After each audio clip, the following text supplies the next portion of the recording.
In 2007, the Pacific Lipid Association would form, as well as the publication of the first issue of the Journal of Clinical Lipidology.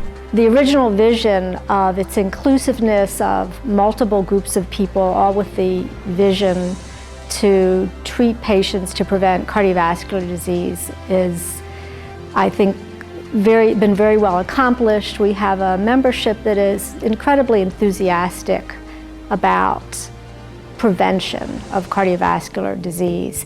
So we're thinking about the patient, and I think that's one of the unique things about the organization is the collegiality of the membership, the fact that we include physicians, pharmacists, dietitians, exercise physiologists, nurse practitioners, lots of people all with the same ideas. And it's been a great organization to be involved with. My year as president was a fantastic year.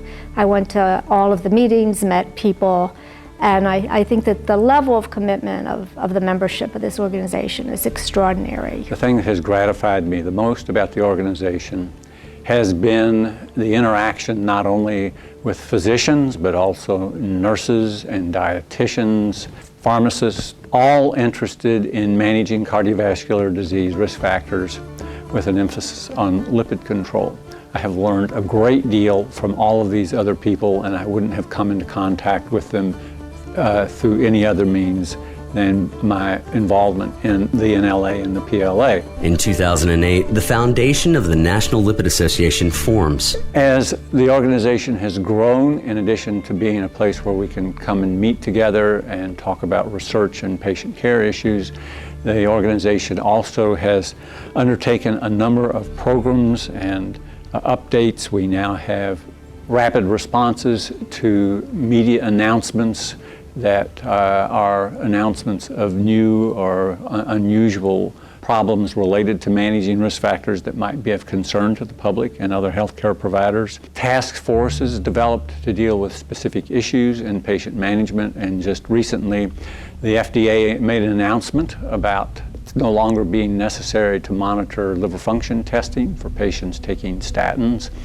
And cited as the main document was the recommendation from the National Lipid Association's Lipid Drug Task Force that reported several years ago about this issue. In 2010, the Journal of Clinical Lipidology is accepted into the U.S. Library of Medicine and receives first impact factor. Cardiovascular disease prevention clearly involves more than lipid-lowering therapy, but I believe that clinical lipidology and clinical lipidologists have a very important role to play as the complexity of pharmacologic treatment of lipid disorders increases with more and more new medications coming on the market. Also that year, the NLA goes global through developing partnerships with international lipid groups.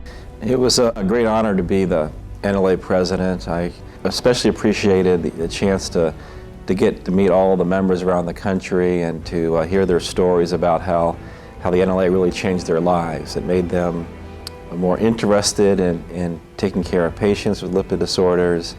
It maybe even changed their whole professional career, and that was an exciting part about being president of the NLA. I'm most proud of our different expert panels on familial hypercholesterolemia, FH, and then on the biomarkers and advanced lipid testing. I think we took a new direction with the NLA in trying to develop expert panels that could address issues that are really important for our members. This year, the National Lipid Association launched the Lipid Academy, the first comprehensive online training program in lipid management available worldwide. In the past year, the National Lipid Association has established 2 new committees.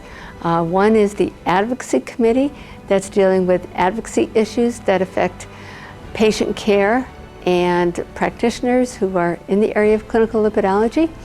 And we've set up a practice management committee that is going to be defining the roles of health professionals in clinical lipidology, as well as setting standards for centers of excellence in clinical lipidology. And this past January, we had a strategic planning session where we talked about new educational objectives and programs to move our organization forward in the next few years. Most recently, the NLA was accepted for representation in the American Medical Association's Specialty Society Caucus. The growth has been truly impressive.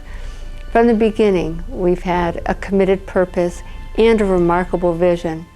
And to see everything that's happened over the past 10 years is really amazing.